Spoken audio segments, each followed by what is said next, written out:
London Bangla press ক্লাবের পক্ষ থেকে ভাষা শহীদদের প্রতি জানাই গভীর শ্রদ্ধা এবং এই ভাষার জন্য যারা প্রাণ দিয়েছে তাদের আত্মার মাগফিরাত কামনা করতেছি এবং বাংলা ভাষা বিশ্বের বিভিন্ন প্রান্তে আরও ছড়িয়ে পড়ুক, বিরাটের নতুন প্রজন্ম বাংলা ভাষার প্রতি আরও শ্রদ্ধাশীল হোক সেই কামনা করি।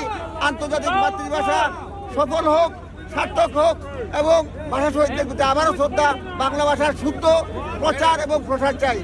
লন্ডন বাংলা সাংবাদিকদের পক্ষ থেকে এই কামনা রইল। ধন্যবাদ। আজকে এই সময়ে আপনারা জানেন যে লন্ডনের আলতাবালি পার্কে শহীদ মিনারে সকল শ্রেণী পেশার মানুষ এসে এখানে ফুল দিয়ে শ্রদ্ধা জানান 1952 সালে যাদের আত্মত্যাগের বিনিময়ে আজকে আমরা বাংলায় কথা বলতে পারছি। পাশাপাশি এই বাংলা ভাষা আপনারা জানেন ইউনেস্কো স্বীকৃত একটি আন্তর্জাতিক মাতৃভাষা হিসাবে স্বীকৃতি পেয়েছে। আজকে এই মাতৃভাষায় আমরা কথা বলা থেকে শুরু করে প্রবাসেও বাংলা ভাষার যে চর্চা হচ্ছে সেটা যেন সামনের দিকে আরও এগিয়ে যায়, সেটাই আমাদের এখন একটি প্রত্যাশা এবং সেই প্রত্যাশা পূরণ করার জন্য প্রবাসের যেই ব্রিটেনে যারা বাংলাদেশিরা আছেন তারা অবশ্যই কাজ করা উচিত।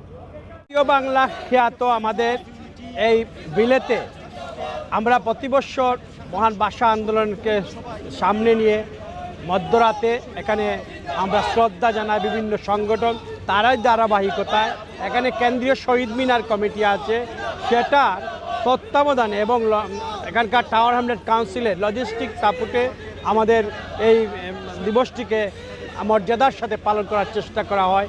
বিভিন্ন রাজনৈতিক সংগঠন, মেয়র এবং বাংলাদেশ হাই কমিশনের প্রতিনিধিরা এবং এমপিরা এখানে শ্রদ্ধা জানান এবং বিভিন্ন এখানকার মূলধারা রাজনীতি যারা সম্পৃক্ত তাদের সংগঠনও এখানে শ্রদ্ধা জানায়। তারই পাশাপাশি আমরা বাংলাকে বাঁচিয়ে রাখার যে লড়াই, সেই লড়াইয়ের অংশ হিসাবে আমরা কিন্তু লন্ডন বাংলা প্রেস ক্লাব আমরা এখানে আজকে শ্রদ্ধা জানিয়েছি।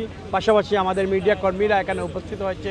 আমি মনে করি বাংলা বেঁচে থাকুক, বাংলা আমাদের গড়ে বেঁচে থাকুক, সেটার জন্য আমাদের কাজ করতে হবে।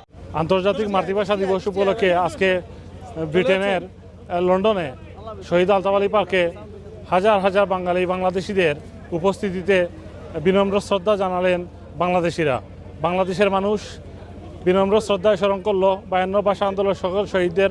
আমরা বিশ্বাস করি আধুনিক উন্নত বাংলাদেশ, অসাম্প্রদায়িক মুক্তিযুদ্ধের বাংলাদেশ, আগামী দিনের বাংলাদেশ, এই যে শহীদদের আত্মত্যাগের বাংলাদেশ আলোর মুখে হাঁটবে এবং প্রত্যাশিতভাবে এগিয়ে যাবে। বাংলাদেশের মানুষের সকল প্রত্যাশা পূরণে ভাষা শহীদদের প্রতি বিনম্র শ্রদ্ধা